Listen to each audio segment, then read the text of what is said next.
नमस्कार। हम लोग बीए थर्ड ईयर के सोशियोलॉजी में हम सेकंड पेपर इंट्रोड्यूसिंग सब सोशियोलॉजी पर चर्चा कर रहे थे। हम उसके अंतर्गत अर्बन सोशियोलॉजी का पार्ट पढ़ रहे थे, जिसमें कि आज हम घेटो पर चर्चा करेंगे। घेटो जो शब्द है उसको उस शब्द से एकदम से जो चीज़ आती है वो है कि बहुत भीड़ भड़ाका वाली जगह, जहाँ पर बहुत सारे गरीब लोग कंसंट्रेटेड हैं, उनके पास चीज़ों की कमी है। ये शहर का या अर्बन एरियाज़ का वो इनर एरियाज़ को करेक्टर को बताता है, जहाँ पर कि बहुत सारी कमियां हैं, डिसएडवांटेजेस हैं। मुख्य रूप से वहाँ पर ये ऐसे प्रजाति समूहों को बताता है जो गरीब हैं, श्रमिक हैं। यूरोप में शुरू में यह शब्द शहरी जूइश पॉपुलेशन कम्युनिटी के लिए लिया जाता था, के रेफरेंस में यूज़ होता था। अमेरिका में ब्लैक नॉर्थ अमेरिकन के संदर्भ में इस शब्द को प्रयोग में लाया गया। इस संदर्भ में लुई विर्थ का वर्क बहुत इम्पोर्टेंट है। लुई विर्थ जो 1897 में पैदा हुए थे जर्मनी में, और उनकी एजुकेशन यूएस में हुई।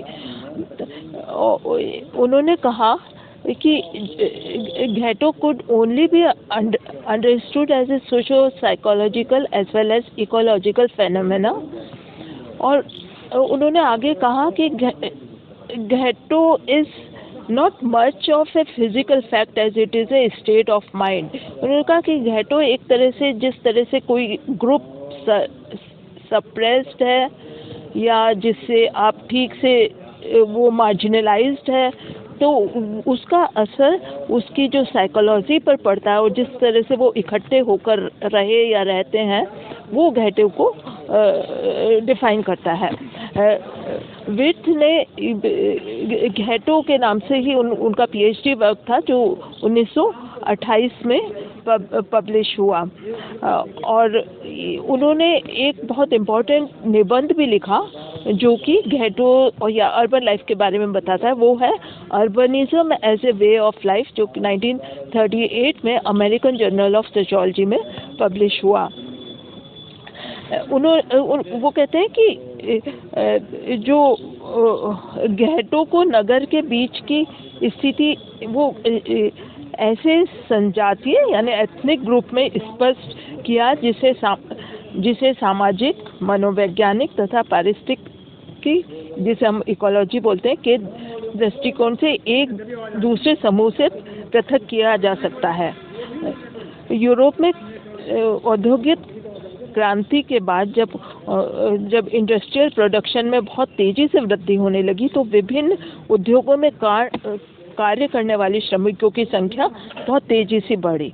शुरू में तो इन श्रमिकों का एक बड़ा भाग उन लोगों से संबंधित था जो शारीरिक श्रम के लिए गांवों से आकर, जो गांवों से माइग्रेट होकर शहरों में बसने लगे थे, जिन्हें शहर के परंपरागत निवासियों द्वारा वो उन लोगों को लेबर जैसे वो लोग आए, पर उन्हें वो सुविधाओं से वंचित रखते थे और विभिन्न प्रकार की सुविधाओं से वंचित करना एक आम बात थी। इस दिशा में इन श्रमिकों का जमावड़ा नगर के उन हिस्सों में होने लगा जहां किसी तरह की नागरिक सुविधा उपलब्ध नहीं थी। ऐसे हिस्से बहुत अविकसित रूप में थे, जहां कम मजदूरी के बाद विभिन्न समूह किसी तरह अपना जीवन निर्वाह कर रहे थे। मजदूरों तथा संजातीय समूह की संख्या में वृद्धि होने से के साथ ही घेटो के आकार में भी वृद्धि होना आरंभ हो गया। मेनली ये ब्लैक और यूरोप में जूस के बारे में था, जो लेबर की तरह बन के आए और इकट्ठे होकर, और जो माइग्रेशन से फिर वो और अपने ही लोगों को और उसी जगह एम्प्लॉयमेंट के लिए खींचने लगे। तो ये इससे संबंधित बताया। घेटो को विर्थ ने कुछ 5 विशेषताएं बताई और उसे इकोलॉजी से जोड़ा। टाइने भी ने भी इस कार्य की दशाओं और घनत्व के आधार पर घेटों की प्रकृति को स्पष्ट करने का प्रयास किया। मुख्य रूप से घेटो एक विशेष प्रकार का घेटो को आगे पढ़ने से पहले हम समझाने के तौर पर मैं बता दूं आपको कि घेटो कोई ऐसी विदेशी चीज़ ही नहीं है। घेटो हमारे यहाँ पर जो भी स्लम एरियाज़ हैं, झुग्गी झोपड़ी वाले एरिया हैं, किसी भी बड़े शहर में जब मजदूर लोग आकर रहने लगते हैं, जब उनको बिजली पानी की सुविधाएं आप नहीं देखते और इकट्ठे होकर उनका वो एक कंसंट्रेशन किसी एरिया में हो जाता है, जैसे दिल्ली, बॉम्बे, यहाँ पर आप जो झुग्गी झोपड़ी देखोगे तो वो उसे आप एक घेटो कह सकते हो। ये घेटो का अर्थ उसी चीज़ से है। घेटो, अब हम आगे चलते हैं। घेटो एक विशेष प्रकार का सामाजिक सांस्कृतिक समूह है।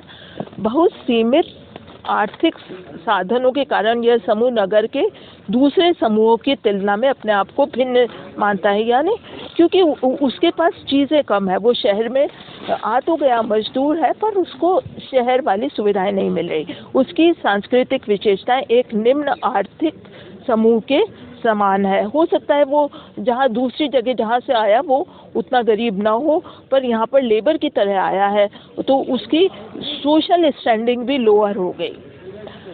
विर्थ के अनुसार घेटो का अपना कोई निश्चित सांस्कृतिक प्रतिमान यानी कोई कल्चरल स्टैंडर्ड नहीं होता।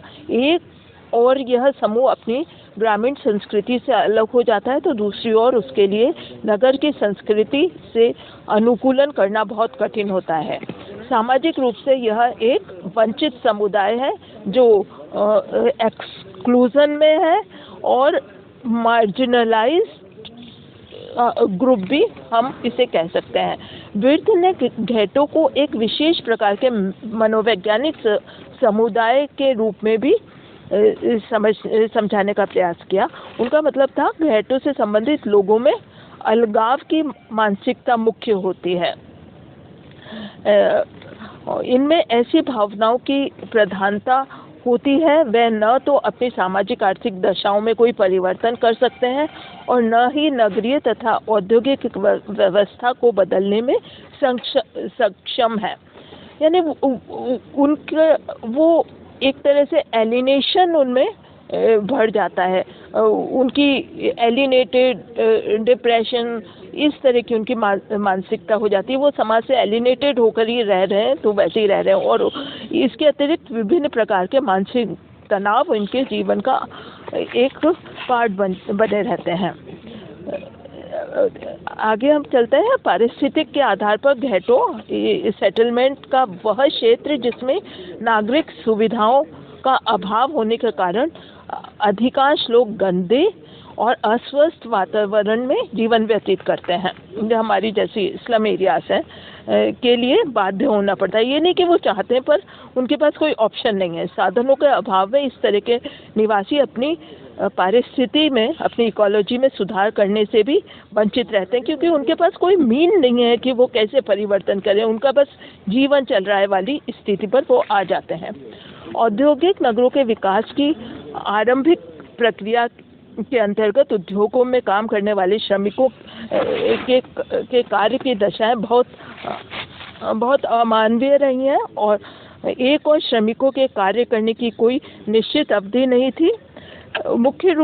इसका एक मुख्य कारण था कि श्रमिकों को 12-12 घंटे तक काम करना पड़ता था। यहाँ तक कि कम आयु के बच्चों को भी कारखानों में खतरनाक मशीनों के बीच इसलिए लाया जाता था जिससे कारखानों के मालिक कम मजदूरी पर उनसे काम ले सके। उन्होंने बच्चों, एडल्ट्स और इवन स्त्रियों के एक्सप्लॉयटेशन जो हो रहा था इंडस्ट्रियलाइजेशन के कारण इंडस्ट्रियल सिटीज़ में और बाय द इंडस्ट्रीज, और स्त्रियों का आर्थिक शोषण भी अपनी चरम सीमा पर था। इस तरह के श्रमिकों से निर्मित होने वाले घेटों के परित्यक्त जीवन को हम लोग ठीक से समझ सकते हैं कि वहाँ गरीबी, गंदगी ये और एजुकेशन की कमी ये उसकी एक मुख्य विशेषताएं रही। टाइनेबी, जो कि एक हिस्टोरियन थे, उन्होंने अपनी पुस्तक सिटीज़ ऑन द मूव में घेटों के रूप में महानगरीय बस्तियों की प्रकृति को जनसंख्या के घनत्व की प्रकृति के आधार पर स्पष्ट किया है। उनके अनुसार घेटो एक ऐसी बस्ती है जिनमें दिन की अपेक्षा रात में जनसंख्या अधिक होती है, क्योंकि दिन में सब लोग काम करने चले जाते हैं। दिन के समय घेटो से संबंधित अधिकांश पुरुष, स्त्रियां, 10 से 12 वर्ष से अधिक बच्चों उद्योगों में कार्य करने के लिए बाहर चले जाते हैं, जबकि रात में वह केवल भोजन करने और सोने के लिए घरों में आते हैं। फलस्वरूप ये बस्तियां दिन में खाली रहती हैं और रात में पूरी तरह भर जाती हैं। इस तरह से वेस्ट और टाइनबी ने घेटो की बहुत ही इम्पोर्टेंट स्टडीज़ की। और अगर हम देखें आज के टाइम में, तो एशिया के अधिकांश देशों में औद्योगिक महानगरों में पाई जाने वाले जो स्लम्स हैं, जो बस्तियां हैं, उनकी प्रकृति काफ़ी कुछ घेटो के समान ही है। भारत में कोई भी महानगर ऐसा नहीं है जिनमें अनेक स्लम एरिया न पाए जाते हों। स्लम्स के निवासी विभिन्न प्रकार के उद्योगों, शारीरिक श्रम या फेरी लगाकर वस्तुएं बेचने के द्वारा अपना जीवन चलाते हैं तथा झुग्गी झोपड़ियों में रहकर अपना संपूर्ण जीवन व्यतीत कर देते हैं। आर्थिक साधनों के अभाव में इन बस्तियों के निवासी में सभी विशेषताएं देखने को मिलती हैं जिन्हें विट ने घेटो की सामाजिक, मनोवैज्ञानिक और पारिस्थितिकीय विशेषताएं कहा है। इससे ये जाहिर होता है कि घेटो व मलिन बस्तियां महानगरों के बढ़ते हुए इंडस्ट्रियलाइजेशन और अर्बनाइजेशन का एक दुष्परिणाम ही है।